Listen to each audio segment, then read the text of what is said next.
So I have low-key loved RG3 for a long time. You know, going back to Baylor, putting Waco on the map, winning the Heisman Trophy, all that stuff. Number 2 overall pick in 2012. Didn't work out. It didn't work out for a myriad of reasons. I mean, Washington's going to Washington. Eventually lost his job to JEROME Ezekiel Cousins, and it sort of is what it is. But we've even joked that we would love to bring in RG3 as Kirk Cousins' backup just for that dynamic of just like, hey, how's it going? But RG3 has transitioned. He's pivoted in his career, and he's been an ESPN NFL and college football analyst. And by the way, whenever you get a chance to listen to an RG3 game, like when he's calling college football, buckle up, man, because there are jokes I respect. It's how the turntables have.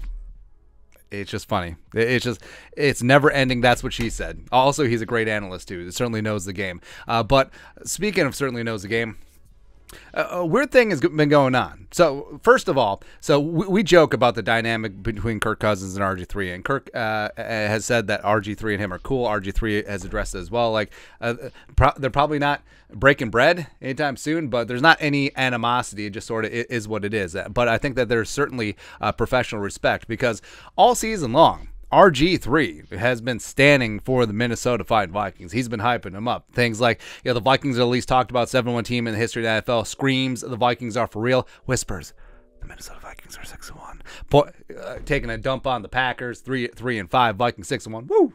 Also pointing out, Zadarius Smith cost the Packers $11.4 million against the cap this year, while leading the NFL in sacks and tackles for loss for the Vikings. Woo! Love to see it, man. That's right. And then he came out with a fantastic one over the last couple of days. The Vikings are 10-2. Wake up, people. They are 9-0 in one-score games. When adversity hits, they come together as a team and find ways to win. The blowout losses to the Cowboys and Eagles were bad, but at some point, winning 10 out of 12 games has to matter. Time to stop ignoring. And he brings up a good point, because everyone points to point differential because of the lopsidedness, 17-point loss against the Eagles, allegedly 37-point loss against the Cowboys. Is like, well, point differential matters only this year because it's the Vikings.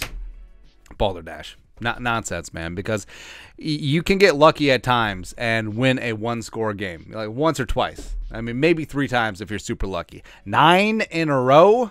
That doesn't happen by luck. And Kevin O'Connell has talked about how this team focuses on game management situations, on specific scenarios, so that they aren't surprised. And the fact that the Vikings have been through these battles, been through these wars, been through these tight games where things get tight late in games, it means that they won't pucker. So when games get tight in the playoffs, because guess what? It's good versus good. I mean, this team isn't going to shirk away, because they have been there. And I think that is a massive advantage versus other teams that maybe haven't played such close games, right? So the Vikings certainly have an advantage here. I think RG3 definitely sees it, and I wish more analysts would actually just speak the truth. I'm not saying that they should just kiss the Vikings' ass just to kiss their ass. I'm not looking for media bias swinging the other way, but just call a spade a spade. Like, just be objective versus subjective, and having agendas and narratives and all that stuff like most of the national media jabroni haircuts have. But RG3, he ain't one of them. He's out here speaking truth,